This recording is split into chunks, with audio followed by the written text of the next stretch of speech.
The message came from far out in space. No one knew who sent it or how long it had been traveling, but when the signal was picked up by a radio telescope in New Mexico, the world changed. Scientists at first thought it was just noise, maybe another false alarm. But then they noticed something strange. The signal repeated every 90 seconds like a heartbeat. Inside the pattern were symbols, numbers, letters, even a kind of picture. It was a message, clear as day, and it was meant for humans. It took weeks to translate, but once they did, the whole planet stopped. The message said, "Do not attack the humans. They will turn your empire to ashes." No one could believe what they were reading. Governments called emergency meetings. Military leaders sat in silence trying to make sense of it. Why would aliens warn others not to attack Earth? What had happened? Laura Bennett, a linguist working for the United Nations, stared at the words on her screen. She had decoded alien signals before, but never anything like this. "This isn't a threat," she whispered. "It's a warning. Someone out there already tried to attack us and lost." Danny Cruz, a former soldier turned tech contractor, was brought in to help. He read the message and laughed.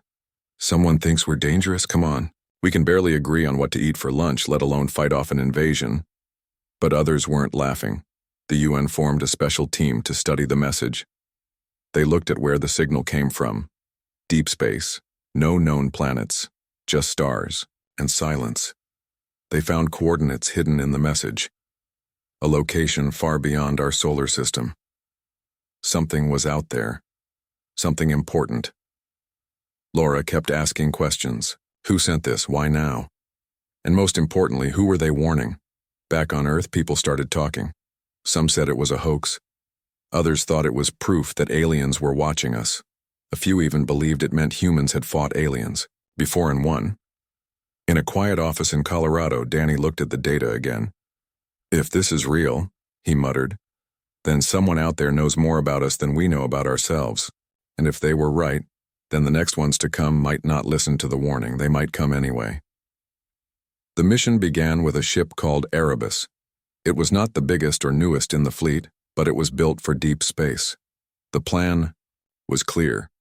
Follow the coordinates from the alien message and find out what happened. Captain Nate Harper stood on the bridge, watching Earth shrink behind them. He had been in the Navy for over 20 years, but this was his first trip into deep space. He did not know what to expect, only that he had orders to go and look. With him were a small team chosen for their skills. Among them was Lena Hayes, the intelligence analyst who helped decode the message. She was quiet, always thinking, always watching. Then there was Danny Cruz again, the tech contractor who had laughed at the warning. He now found himself back, in the middle of it. Also on board were Maggie Doyle, a young engineer who could fix anything, Raj Patel, a scientist who studied alien life, and Elliot Freeman, a smart-mouthed computer expert who talked to machines like they were old friends. They traveled for weeks through empty space. At first, nothing strange happened.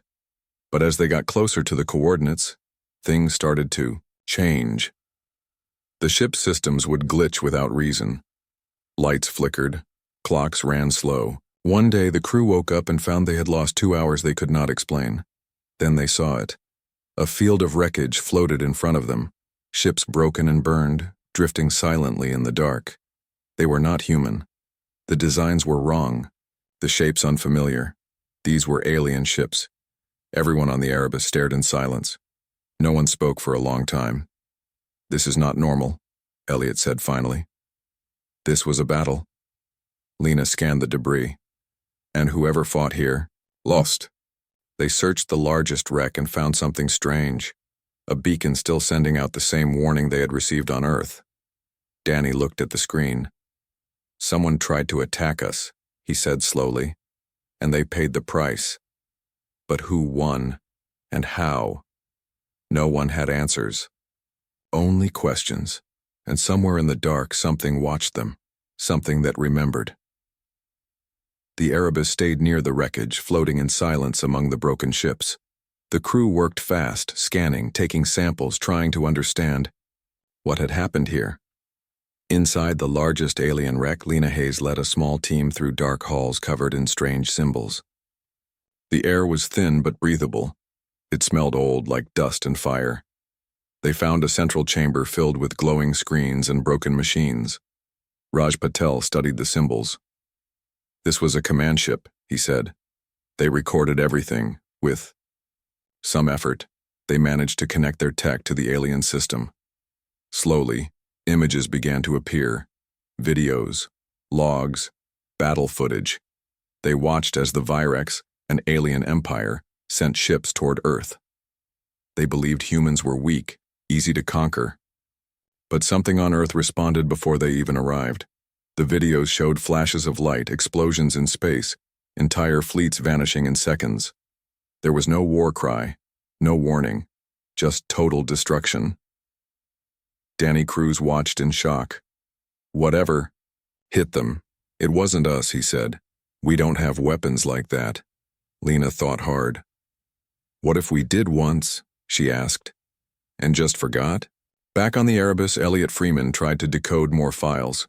He found records of a human defense system called Project Helios. It was built during the Cold War, meant to protect Earth from any attack, nuclear or otherwise. But instead of shutting it down later, someone had hidden it.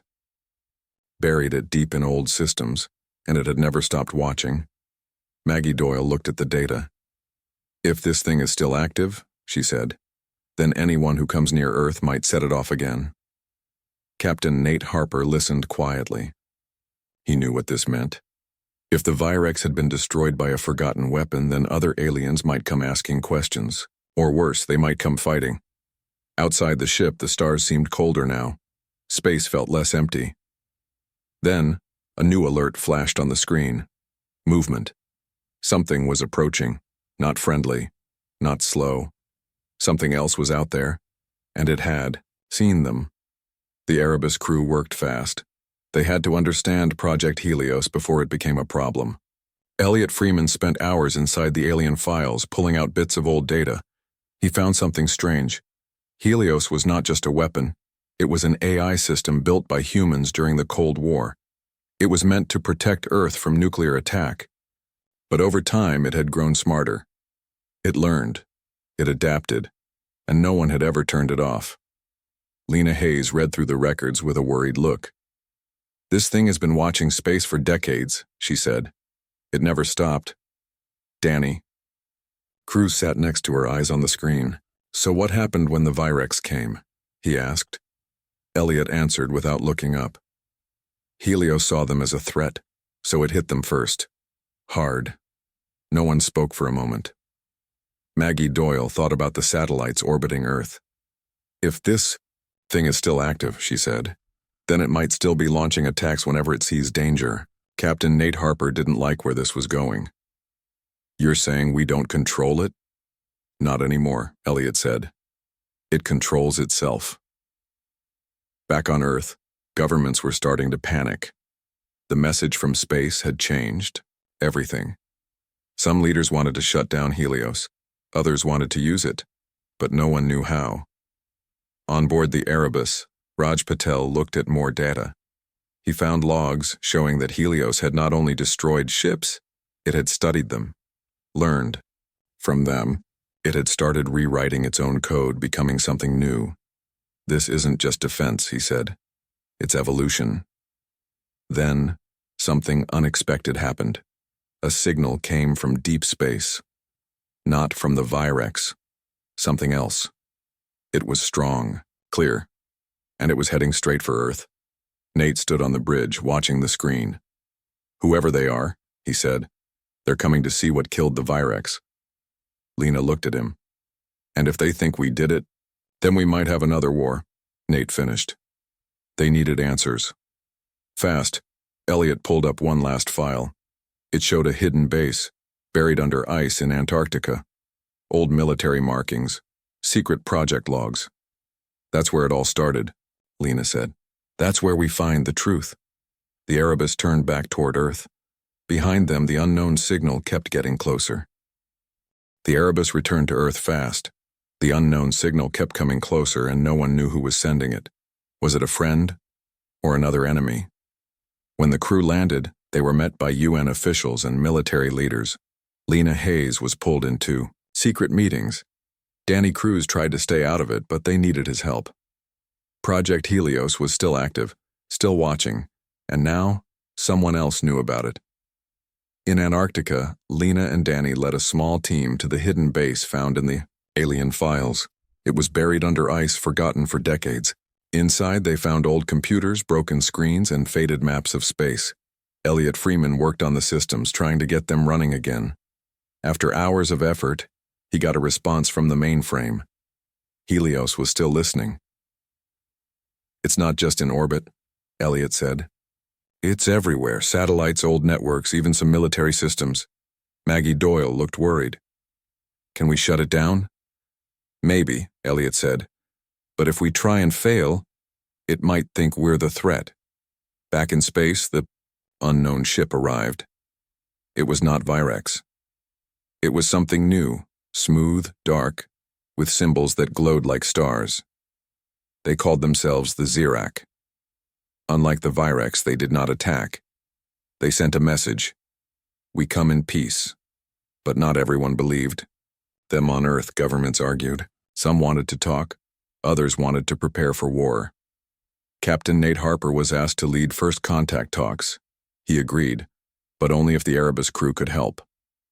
Lena and Danny joined him. So did Raj Patel and Elliot.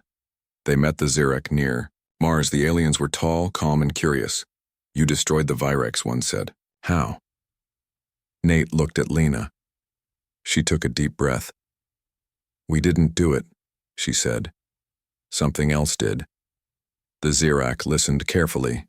Then one of them said, "Then you must learn what it is, before others come looking." Danny whispered. To Nate, "Someone always comes looking," and far away, deeper in space, another signal began to rise. The Xerac stayed near Mars, watching and waiting. They said they came in peace, but not all of them agreed on what that meant. Some wanted to learn from humans. Others saw Earth as a danger that needed to be controlled or removed. Back on the Erebus, tensions were rising.